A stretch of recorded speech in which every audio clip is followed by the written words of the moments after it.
एक ओंकार सतनाम करता पुरख निर्भव निर्वैर अकाल मूरत अजूनी सैभं गुर प्रसाद। अंग 79वां। श्री राग महला पंजवा। छंद एक ओंकार सतगुर प्रसाद। महला पंजवा मीन्स ये गुरु अर्जन देव जी की रचना है। मन प्यारे जियो मित्र गोविंद नाम समान। अपने मन के बहाने से गुरु महाराज हमें समझा रहे हैं। क्या कह रहे हैं?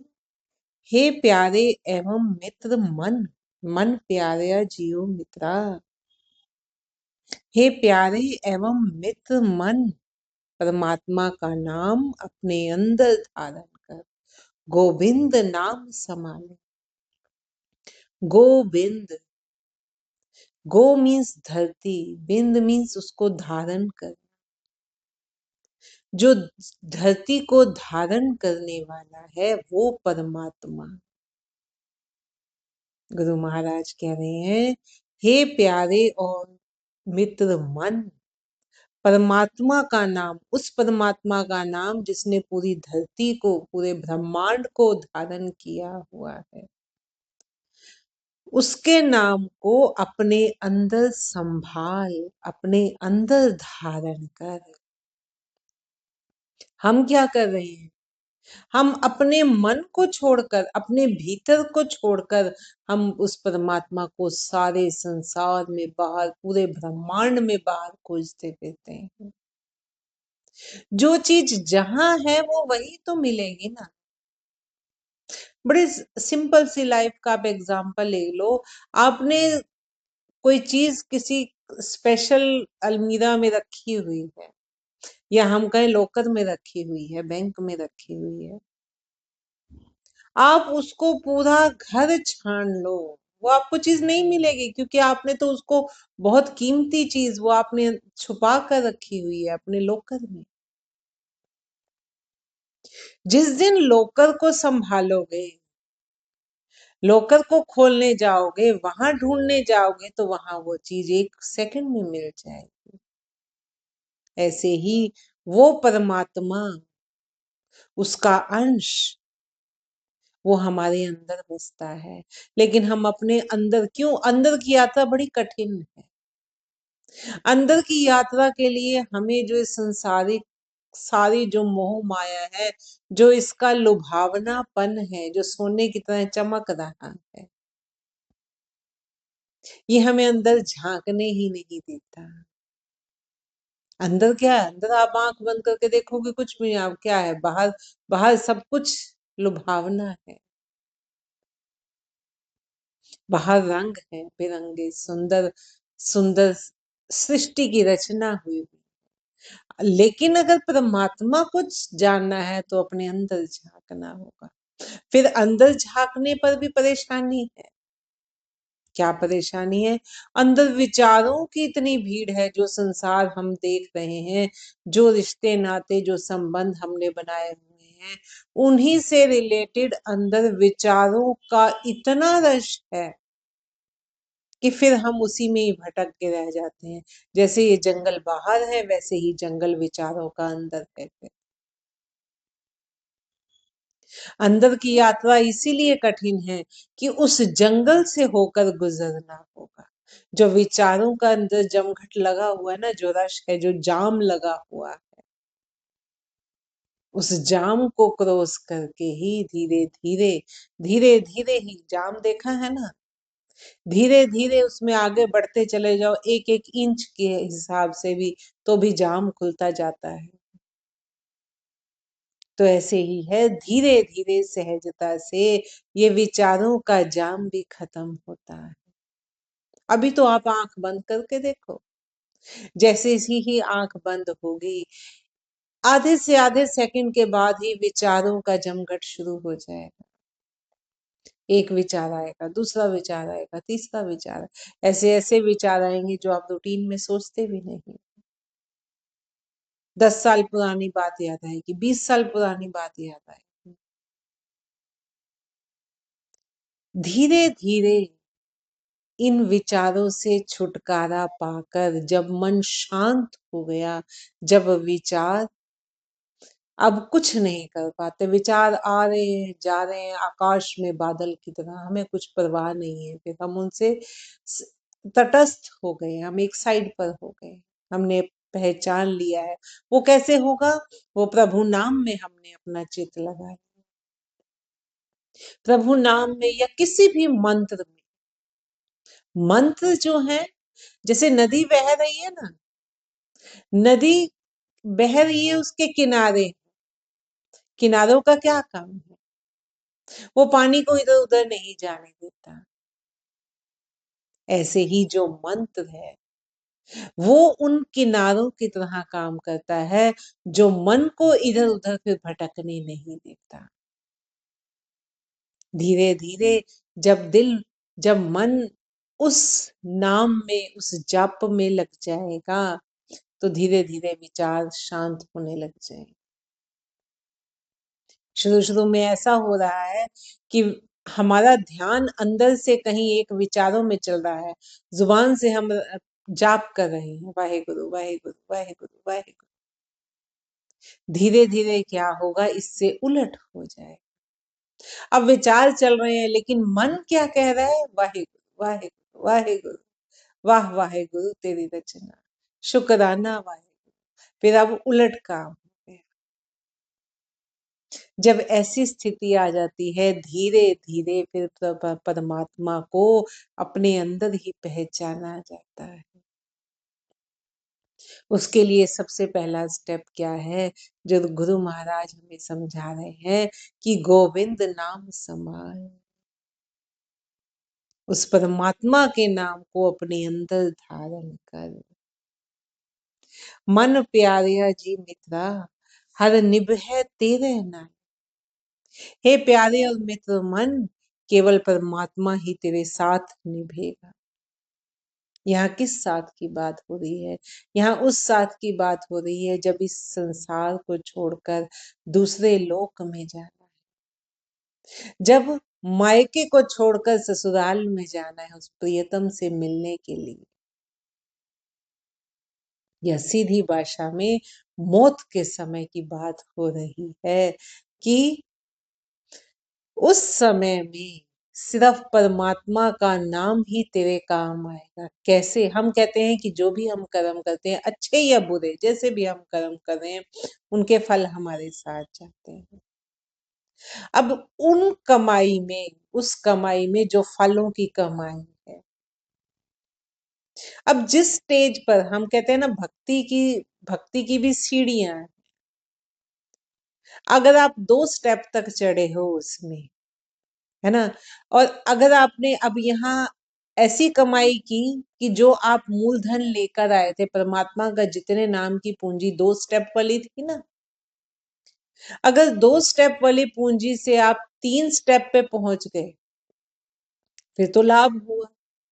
लेकिन अगर कर्म ऐसे हुए कि दूसरे स्टेप से हम फिर दोबारा से झटका खा के पहले स्टेप पर आ गए, फिर नुकसान हुआ। तो जितनी हम अच्छी कमाई करेंगे, अच्छे कर्मों की, दान की, क्षमा भावना की, शीतलता की, प्रभु की रजा में राजी रहने की, अच्छे कर्मों की, प्रभु के नाम की, जितनी पूंजी हम इकट्ठी करेंगे वो हमारे आगे काम आएगी। वही ही काम आएगी। जो संसार में हम ये दुनिया देख रहे हैं, ये सब यहीं छूट जानी है। मन प्यारे अजी मित्रा, हर निभ है तेरे नाम, केवल परमात्मा ही तेरे साथ निभेगा। संग सहाई हर नाम ध्यान, बिरथा कोई न जाए। परमात्मा के नाम का सुमिरन कर, यही तेरा सहायक होगा और जीवन को कोई भी क्षण तेरा व्यर्थ, जीवन का कोई भी क्षण तेरा व्यर्थ नहीं जाएगा। अगर तू परमात्मा के नाम का सुमिरन करता है, जैसे जैसे हम कह रहे, पीछे हम ऊपर बात कर रहे थे कि धीरे धीरे जब हम परमात्मा का नाम जीभ से उच्चारण करते हैं, धीरे धीरे वो अंदर बसने लगता है, और जैसे ही हम उसको संभालना शुरू करते हैं तो फिर वही हमारा सहायक होता है। हमें किस किस तरह से वो सहायक है? वो विकारों से हमारी रक्षा करता है। जब अंदर चल ही परमात्मा का नाम रहा है, और तरफ से ध्यान हटता चला जाएगा विकारों की तरफ से, धीरे धीरे परमात्मा के गुण वो अपने आप बसते चले जाएंगे। जब आप विकारों से दूर हो गए तो फिर अपने आप अवगुण निकलते चले जाएंगे और गुण अंदर प्रवेश करते जाएंगे। एक आप गंदला पानी ले लो गिलास में, ये कैसे बसते चले जाएंगे, इसको हम बड़े आराम से समझ सकते हैं। उसके ऊपर आप धीरे से एक उसके गिलास के साथ टकरा कर, जो कहते हैं ना कि पानी उसमें जाता रहे, आप देखोगे पानी नीचे जाएगा। ऊपर से गिलास के ऊपर जो पानी है, धीरे धीरे थोड़ी देर अगर टैप चलती रही ना, तो थोड़ी देर बाद सारा जो गिलास में पानी होगा वो साफ होगा, सारी गंदगी बाहर निकलेगी। ऐसे ही प्रभु नाम जब अंदर जाएगा, अवगुण अपने आप हटते चले जाएंगे और शुद्ध गुण अंदर बसते चले जाएंगे। परमात्मा के नाम का सुमिरन कर, यही तेरा सहायक होगा। जब ऐसा होगा तो फिर जीवन का हर क्षण समझो हमारे काम आया है, वो व्यर्थ नहीं गया, वो अंदर की शुद्धि करने के काम आया है।